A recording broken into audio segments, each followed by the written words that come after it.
propose un nouveau tutoriel sur EBP Pay 2015 sur la fonctionnalité assistance de paye. Ce tutoriel est également valable pour les versions EBP Pay bâtiment 2015 et EBP Pay agricole 2015.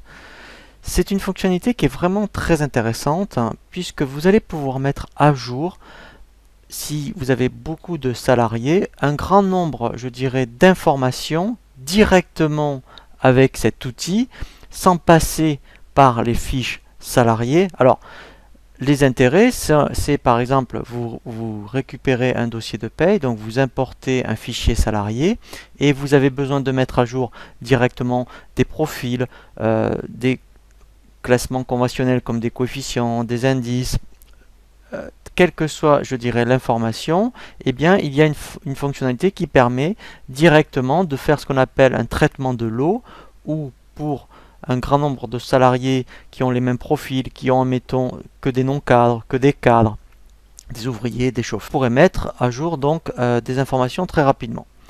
Dans le menu Outils, vous avez une option qui s'appelle Assistance de paye. Alors, déjà, on va voir aussi, je dirais, les options ici qui sont présentées avant de voir l'assistante de mise à jour des salariés.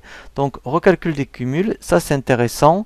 Justement, quand on est en fin d'exercice, vous pouvez lancer un recalcul des cumuls pour justement voir si au niveau de vos cumuls, effectivement, eh bien, tout est correct. Alors, c'est intéressant aussi de faire cette opération lorsque vous avez fait une reprise de paye.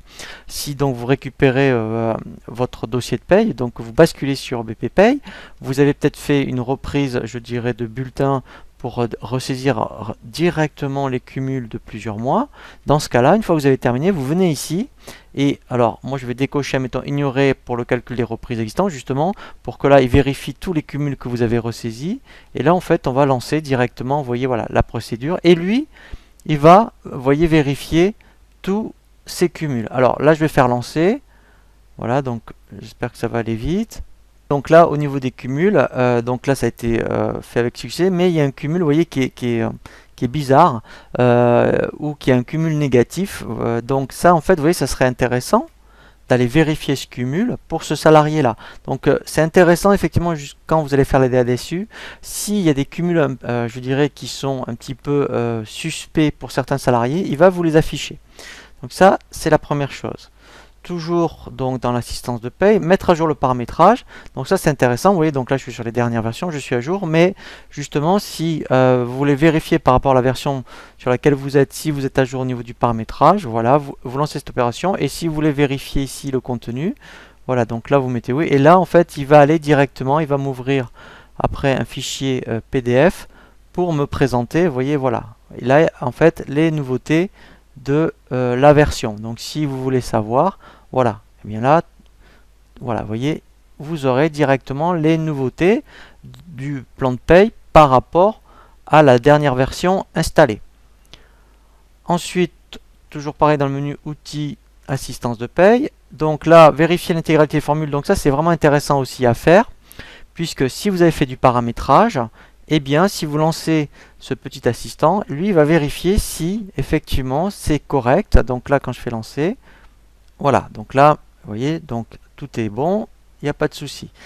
Dernière opération, c'est effectivement l'assistant de mise à jour des salariés. Donc, quand on lance cet assistant, l'intérêt, c'est qu'on peut mettre à jour, vous voyez, un grand nombre de fiches salariés sur n'importe quelle zone de la fiche.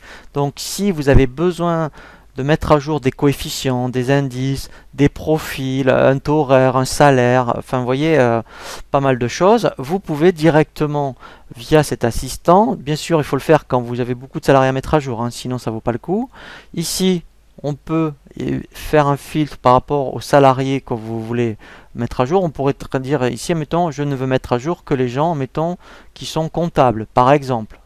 Voilà, donc là je vais le faire fermer, je vais continuer, je fais suivant, voilà, et ici en fait, vous voyez, si je clique sur le bouton sélectionner les champs, voilà toutes les possibilités de mise à jour sur donc les champs que vous pouvez mettre à jour. Donc par exemple, vous voyez, si vous avez au niveau besoin de mettre à jour des coefficients, des indices, ce genre de choses, et bien directement ici vous allez mettre à jour ce qu'on appelle donc les classements conventionnels. Vous voyez, comme par exemple le coefficient, l'échelon. Donc vous voyez, mettons, je vais le faire. Je vais dire, je veux mettre à jour les coefficients. Je fais OK.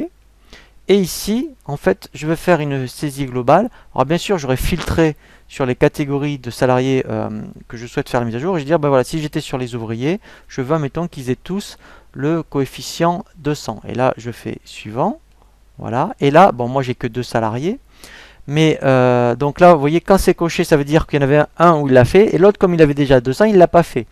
Voilà, donc après... Donc là, j'en aurais 50, vous voyez, ça serait pareil. Donc là, je l'ai fait que sur le coefficient, mais je pourrais le faire sur n'importe quelle zone. Je fais suivant, et ensuite, lui, il va vraiment faire la mise à jour. Voilà. Donc ça, c'est vraiment très très intéressant d'utiliser cet assistant pour mettre à jour pas mal d'informations sur un grand nombre de salariés.